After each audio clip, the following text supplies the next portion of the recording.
Yeah, welcome back to another session of our CCNA training. And the thing that we're going to discuss in today's class is going to be IP services. So we will start our class as we discussed about, I would say, network address translation. And we will take this particular class further by discussing how NAT works. And we will do a lab of something called port address translation.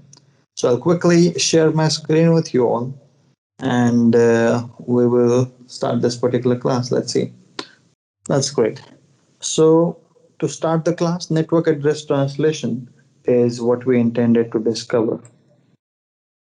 Now, if we kind of build up a topology that looks something like, let's say, we'll take a router over here that is R1, and then that particular router is connected with another router that is an ISP router.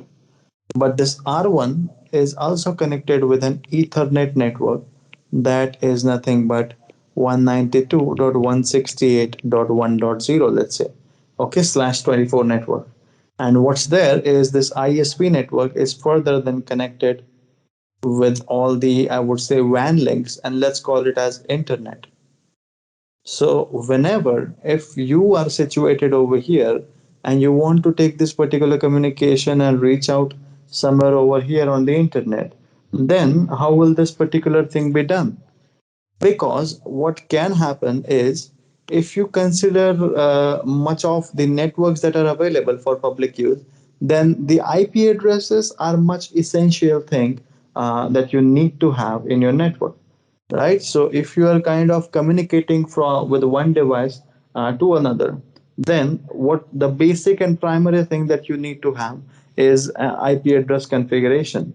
Now if I have a scenario like this where one PC is able to communicate with other, then I can say that 192.168.1.0 network slash 24 can be configured, where 1.1 is taken by this and 1.2 is taken by that, and then they both can actually communicate together, right? Because they are using the same network ID.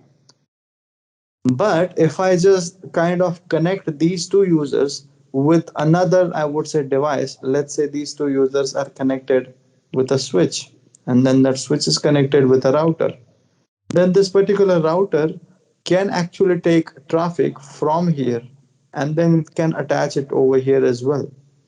Now, what is going to happen if, let's say, instead of this router over here, we just kind of eliminate this router and we kind of connect this switch directly over here? Then what is going to happen? Now, can I say that you already have 1.1 configured on this interface, and then you already have 1.2, 1.3, and 1.4 configured on this interfaces? So what is going to happen over here? Can I say that it will be an IP conflict thing? Because if these people kind of start to communicate together, the IP addresses of source and destination both will be same over here. Do you understand the problem that you can have? So as a basic, I would say, requirement, if these people wants to communicate together, they need to be on a different network, let's say 2.0, right? And you kind of assign such IP addresses uniquely to each and every computer so that whenever they want to talk together, the conflict should not actually arise there. Okay, and the communication should be done without any conflict. Correct?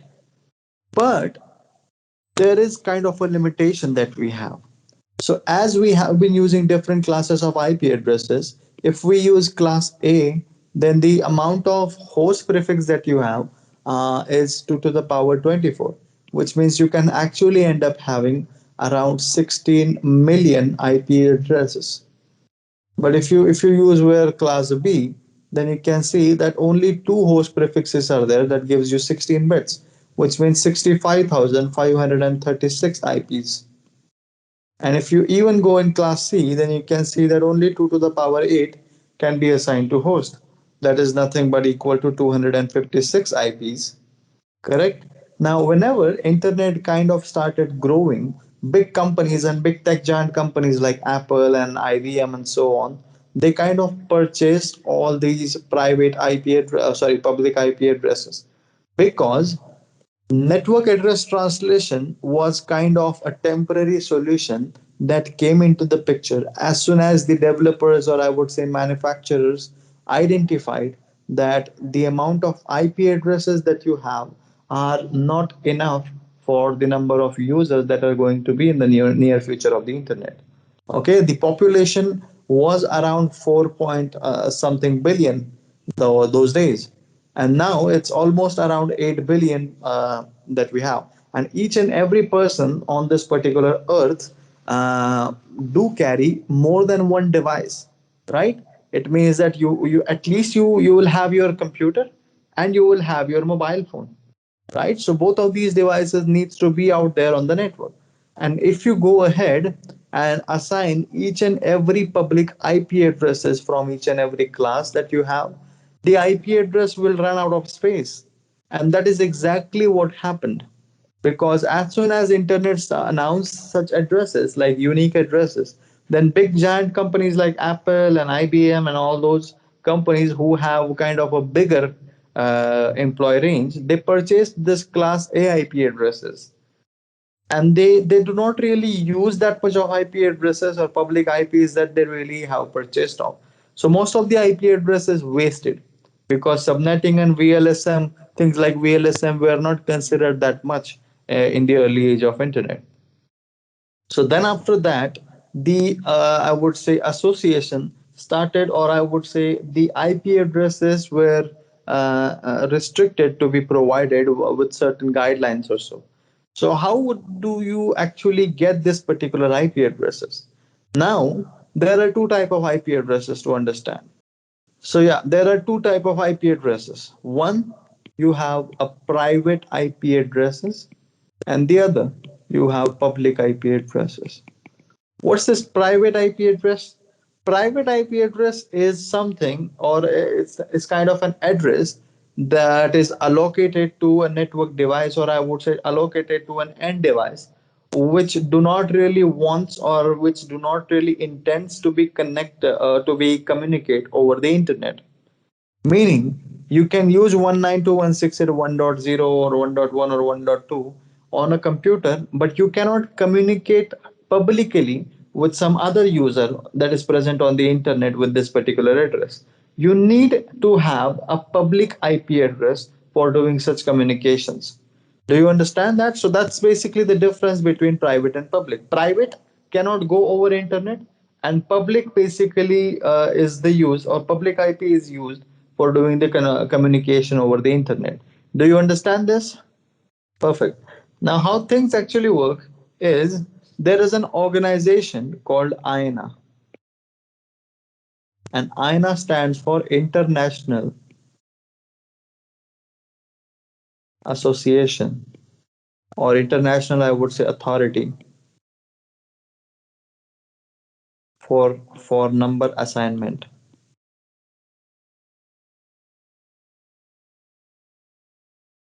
Let's go ahead and have a look at how IANA actually works. So if I go on IANA's website, the IANA stands for Internet Assigned Number Authority. Okay, that's what the full form is. So when we talk about Internet Assigned Number Authority, you can go on this particular internet and you can actually see the IP addresses and AS number allocation. So you can go to this IP address, and you can see that there are different regions that have been created. Do you see that? So what you have is you have Afrinic registry that is allocated for Africa region. Then you have APNIC registry for Asia Pacific. You have ARIN for Canada, USA, and some Caribbean islands. And you have LACNIC for Latin America and Caribbean islands. And you have RIPE NCC for Europe and Middle East and Central Asia. So these registries, what actually happens is, if I take an example, INA is associated, or I would just kind of erase this, and INA is associated with different registries. And these registries are basically geographically divided with their responsibilities. So you have Afrinic, you have APNIC, You have, I would say, Erin, correct? Then you have ripe NCC, and you have certain other as well. What's the one that we are missing? You have lacnic, right? Latin America one. So these, I would say, five registries are geographically divided. Okay, and IANA does have all the pool from 0 to 255. All the IP addresses are in control of this IANA. So IANA will give a certain block of IP public IP addresses to these Afrinic or ARIN or APNIC or RIPE-NCC or LACNIC, meaning that it will give IP addresses to certain registries. Okay, and those registries, then depending on their geographical region, they will provide IP addresses to the companies that actually require the public IPs. So if I take some of the example of the ISPs, that's in India, Geo is one of the biggest ISP that we have. Then we have Airtel. Okay, these two are kind of the major internet service providers that we have. And then these two companies do want some public IP addresses. So what they will do, they will kind of request to APNIC, which handles the Asia Pacific region, that hey there, we want kind of a block of IP address. And then Apanic will assign the IP address range, or it will sell it to Geo and Airtel for whatever requirement that they have. But after a verification of if the requirement is legit or not. And then Geo assigns one of the IP address to each of its users, and Airtel does the same thing. So these basically IPs then goes to customers, and we kind of pay to Geo, or we kind of pay to Airtel, our service provider, for accessing the internet by using their purchased public IP addresses. Do you understand this? This is actually how things actually work in IP address assignment. So do you understand this segment of how INA actually assigns IP addresses, and how then registers take it further to the ISPs and customers? Perfect. Now, after doing this, what actually happens is there are two type of networks, as I told you. One is private network and the other one is public network. Okay. And then you can say that R1, which is our router over here, are basic do actually wants to some of the IP addresses, and some of the communication needs to be done. So a thing can happen that I am also connected with the internet by using the same ISP, internet service provider. And let's say that I have my router that is R2,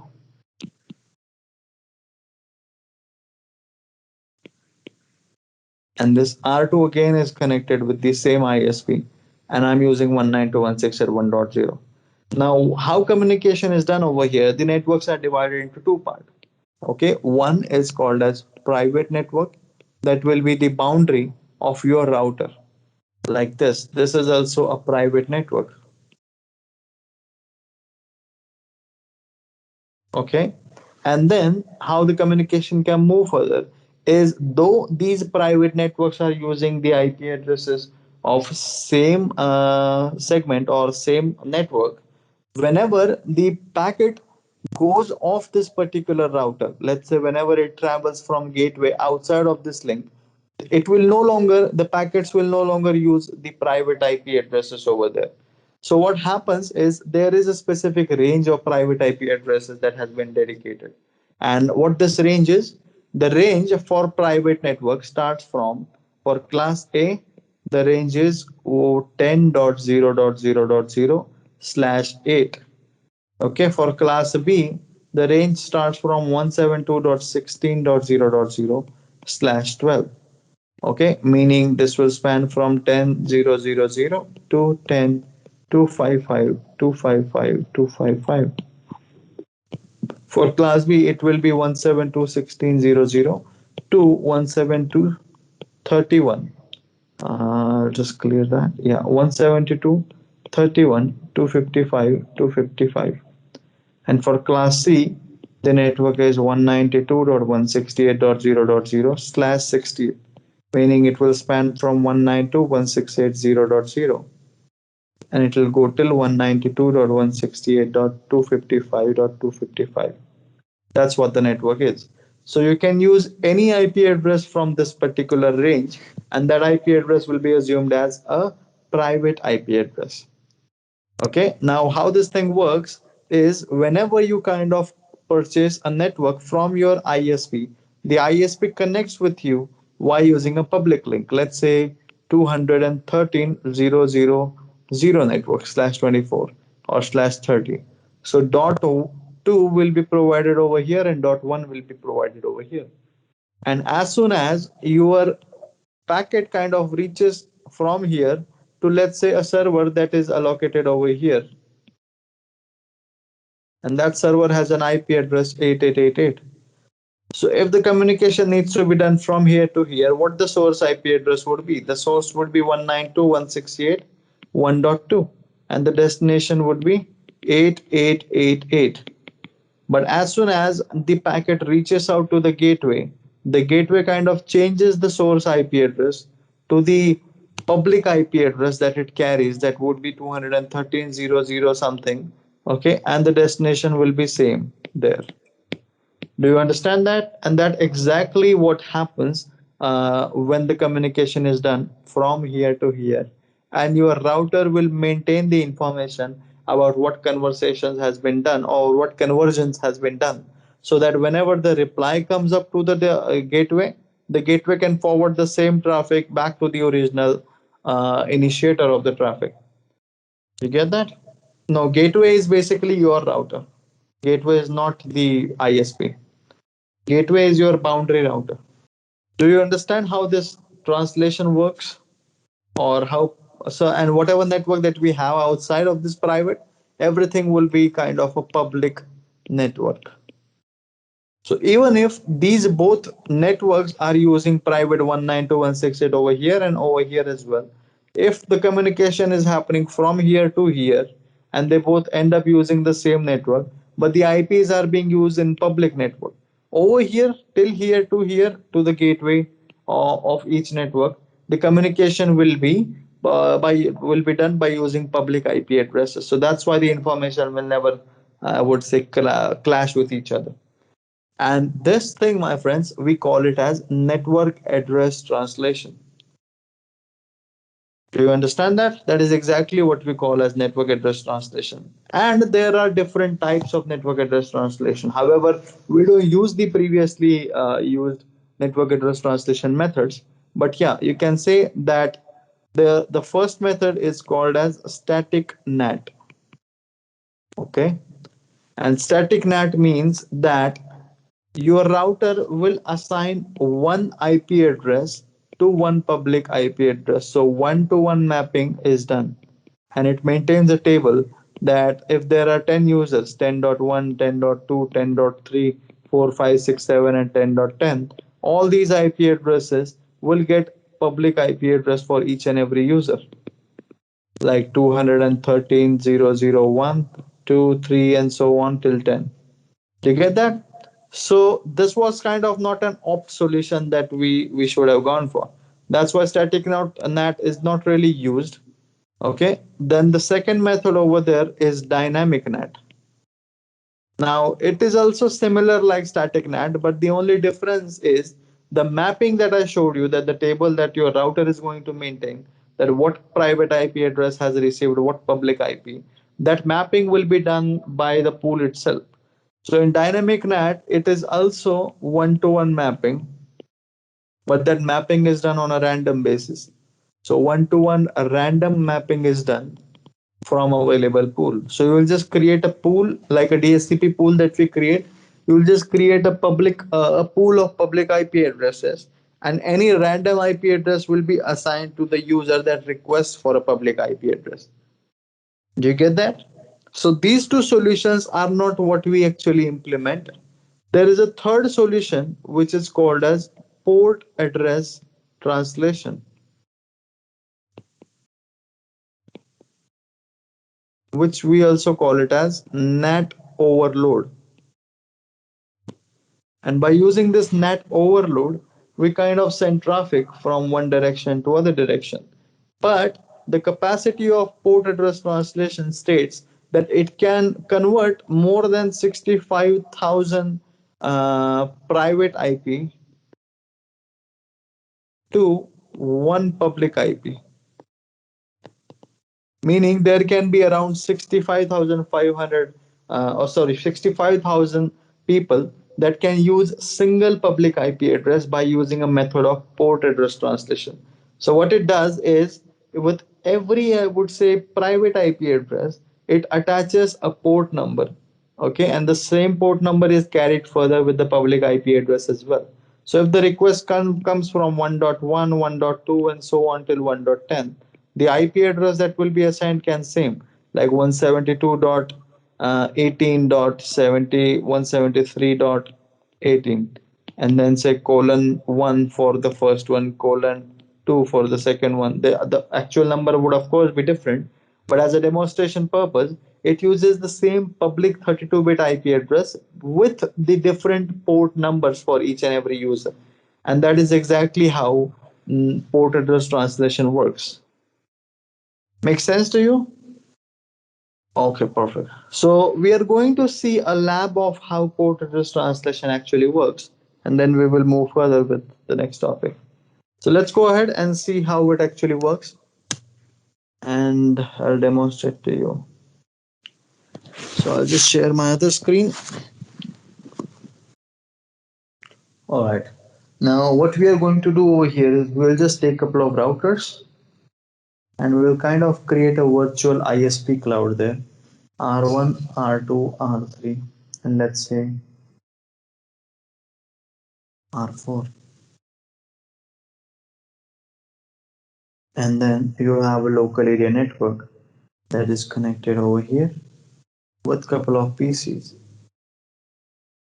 And these PCs are then connected with this router. Okay, and then the router is connected with the other router and the other router and the other router. Okay, and let's assume that there is this particular network that your router needs to reach to. Okay, the network that we will privately use is going to be, of course, 192.168.1.0/24. But then over here we'll be using 12.0.0.0, then 23.0.0.0, and 34.0.0.0. Okay, and this is going to be our edge router, which is R1.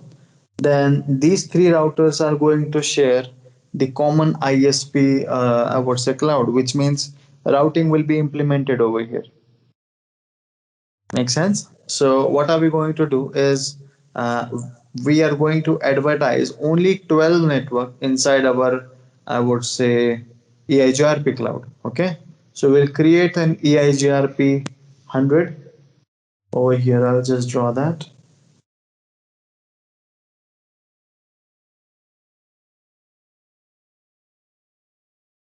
like that. And let's say that you have EIGRP 100. Okay. And they are sharing the common thing. So I will go on to R1 and I will configure the local network. And this local network is going to be no enable, oops, sorry, enable conft interface fa0/0 no shutdown IP address 192.168.1.1 along with the subnet mask. And then I will also create a DHCP pool for that with the name A and will advertise my network inside that by using network command. And then I will also use a default router that is going to be 192.168.1.1 and take an exit over there. Then after starting this network, let's say that my IPs will also be assigned to the DHCP PCs. And there you go.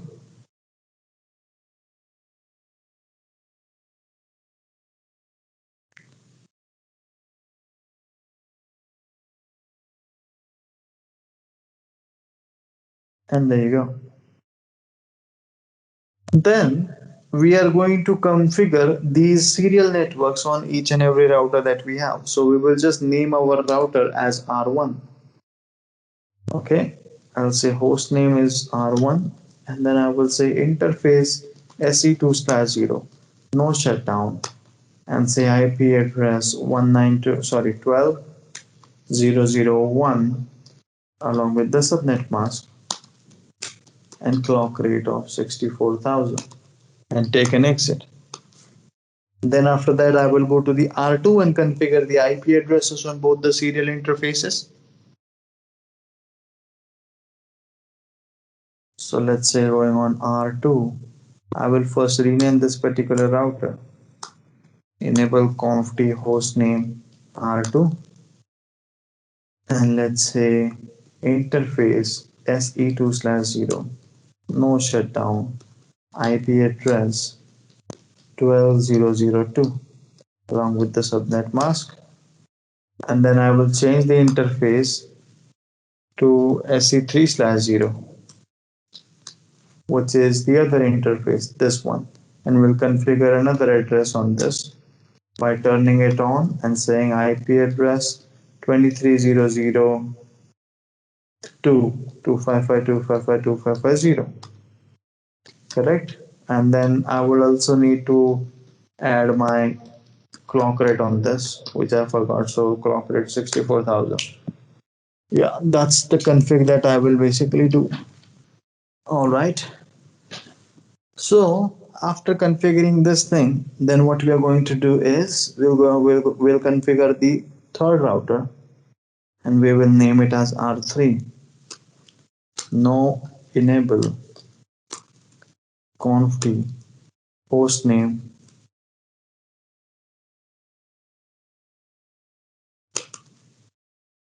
Okay, then after that interface, yeah, we will configure these IPs. So I'll go on the R3 and say interface SE2/0, no shutdown, IP address 23.0.0.3 255.255.255.0, and then interface SE3/0, no shut, and IP address 34.0.0.3 along with the clock rate and IP address. That's done for R3. Then we will go on R4, turn that particular router on, and let's say enable conft interface SE2/0, no shutdown, IP address 34.0.0.4 along with the subnet mask, and that's all. So all our communication, or I would say all our IP configuration is done, but the traffic cannot go from first router to either last router, right? It's gonna go failed even if I try it again. In progress and failed. Why so? Because there is no routing that is being implemented. So after configuring these routers, then you actually go ahead and advertise our EIGRP inside this cloud. So we will go on R2, check our network do show IP route, and then we say router EIGRP 100 and say network 12.0.0.0 and then network 23.0.0.0. That's all, and take an exit.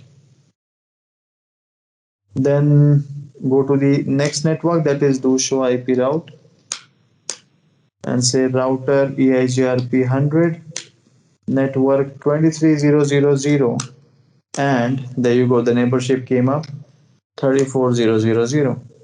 That's your two networks that you need to advertise on R3.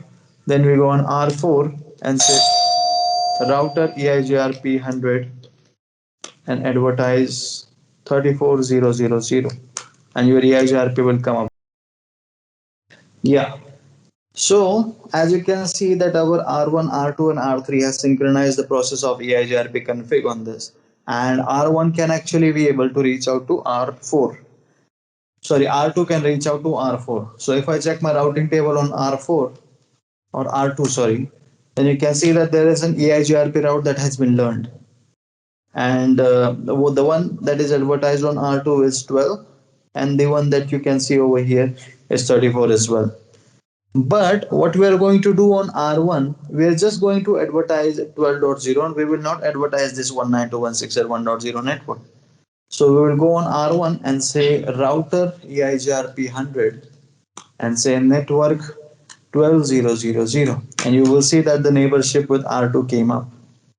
Correct? Meaning that R2 must have shared all the route that it knows about with R1 as well. And you can see there is a 23 route and there is a 34 route. So I can actually reach out from R1 to R4 on this particular IP address, which has been configured as a part of the serial interface configuration. Correct? So when I try to ping to this particular IP, you can actually see that the ping is successful. But now when the traffic will go from this particular PC to R4, will this communication be done?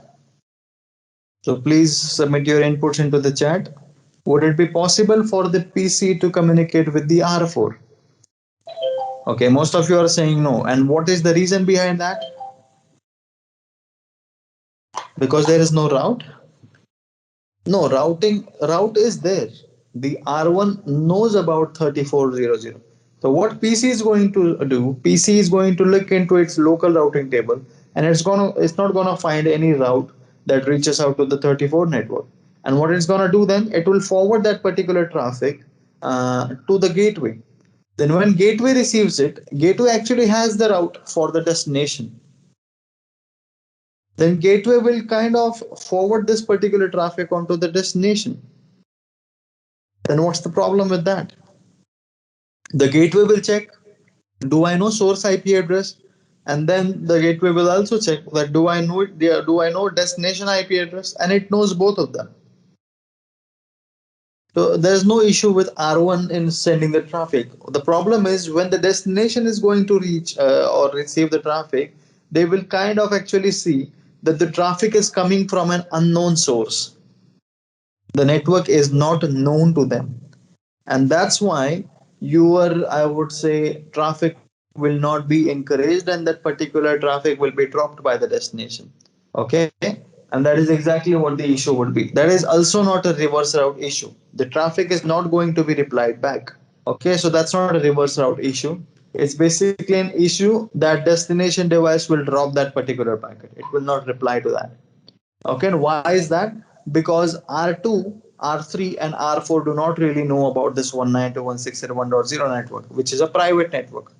So what are we going to do over here? We are going to perform network address translation on our R1 by using PAT method, port address translation method, which is also called as which is also called as NAT overload.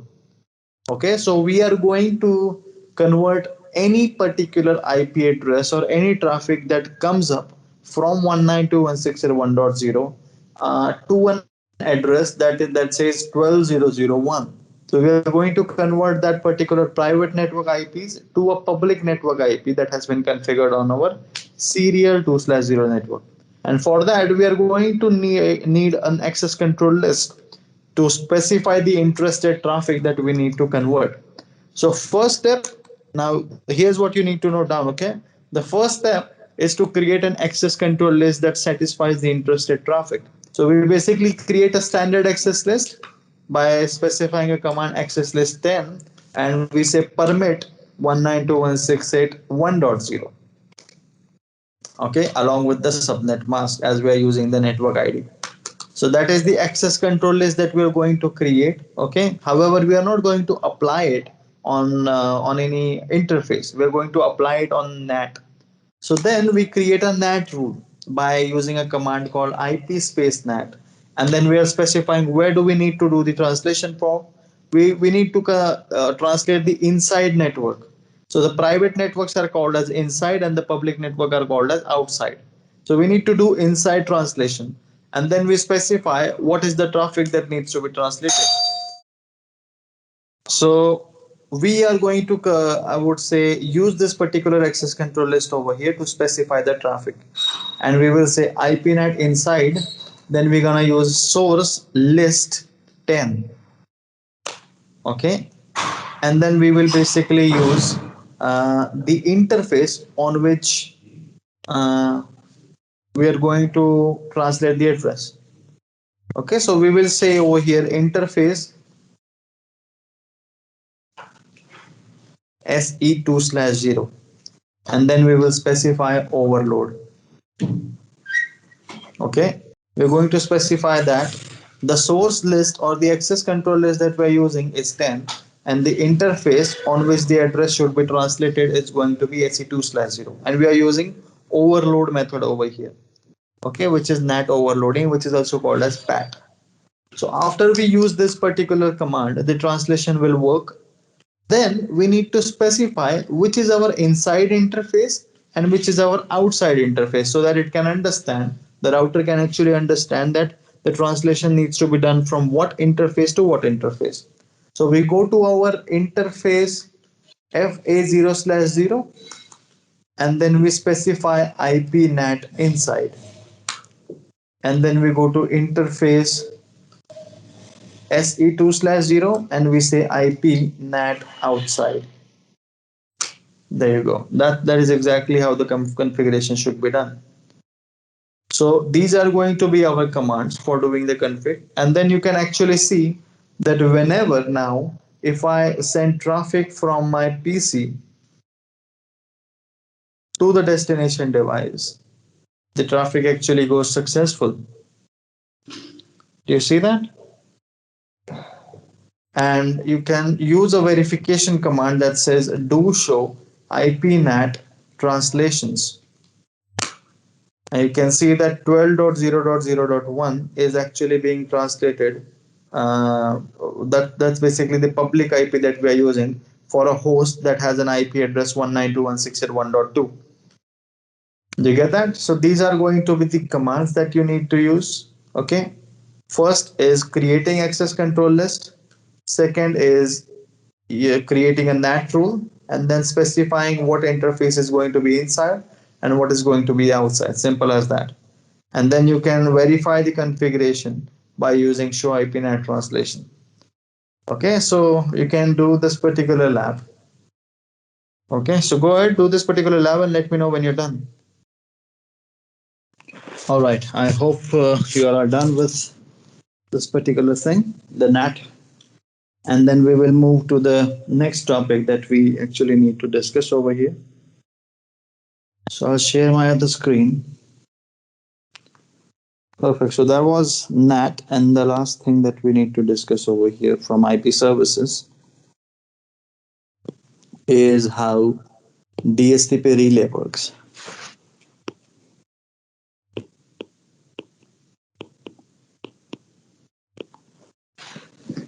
So you must have seen the concept of how actually DHCP relay, or you might have heard about DHCP relay, that whenever there is a router and then that particular router is connected with another router, or let's say that's R2, and this R2 is actually the DHCP server that you have configured. And then you can see that the network that this particular R1 and R2 are using for their communication is 192.168, I would say 2.0, right?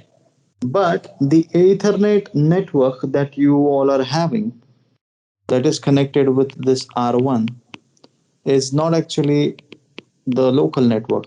This is the other network that is 192.168.1.0. And the clients that are connected with this particular Ethernet network are seeking the IP address details that needs to be provided from 192.168.1.0 network and not 2.0. But also R1 doesn't really have DHCP configuration. So no DHCP config is present on R1. But a DHCP config for this 1.0 network is present on R2. So DHCP A has been created with 1.0 and with 1.1 as the gateway.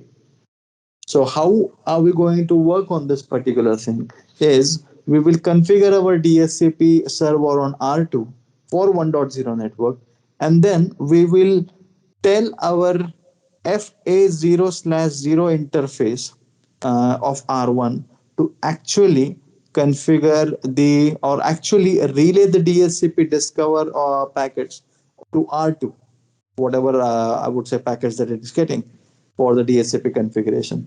And we will just use a IP helper command, okay, in order to implement that particular thing. And that is exactly how DHCP relay works. Do you understand the concept? Pretty small concept, but an important one. Perfect. So let's go ahead and see how that actually works. I'll share my other screen with you. What we are going to do over here is we are going to remove the DHCP configuration from this router, that is our I would say R1, and I'm gonna say no IP DHCP pool A, correct? And if I check my config do show run, it, the DHCP pool has been removed now. And if these devices tries to get an IP address via DHCP, they will probably fail, right? Requesting IP address, but nothing's appearing. DHCP failed. So we are going to configure our DHCP on R2, and let's say enable conf t and say IP DHCP pool A network 192.168.1.0 and default 192.168.1.1, correct, and take an exit from there. And this is exactly what we did. Now we will also remove our NAT configuration and say no, I would say IPNet inside source list 10 interface SE2 slash 0 overload. Okay, and interface FA0 slash 0, no IPNAT inside, and interface SE2 slash 0, no. Yeah, so I have removed the IPNAT. And then what we are going to do, the major configuration over here is going to be that. So then go to interface FA0 slash 0, which is our the local interface that is serving the Ethernet. And then the command that we're going to use is IP helper. Yeah, the this IP helper address command. So I would say IP helper address, and then we will specify the address of the DHCP server. So the address is 192.168. Sorry, the address is 12.0.0.2. Correct? And then you hit the enter, and also make sure that your DHCP server is reachable by pinging to that, and it's working there. So you see, when we just specify that this is the exact IP address on which all the DHCP requests should be forwarded, and you go on to this particular device and say static and DHCP again,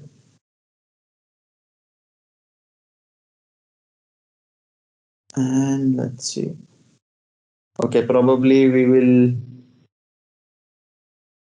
yeah, the reachability might not be there. So we will also need to advertise our DHCP in the EIGRP process. So router EIGRP 100 and say network 192.168.1.0 and take an exit. And we will need to make sure that the network is reachable.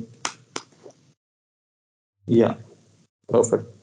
So it's reachable now. Then I will go on to this particular IP and say DHCP. And there you go. DHCP request successful. Do you understand that? So the only requirement over here is your device should be reachable, okay? And your DHCP server should know the IP address of the interface that is acting as this. So make this particular thing reachable, and then you can configure DHCP server on R2 and use a command that says IP helper hyphen address 12.0.0.2, and everything will work there. You get that? So that's the thing that we gotta do. Okay, so go ahead, do this particular lab and let me know when you're done. All right, guys. So hope you are done. So that was all the content that we had to actually focus. and tomorrow we are going to focus specifically on security. Okay, so that was all that we had to cover. Okay, and we'll continue tomorrow, same time, where we will discuss about security stuff.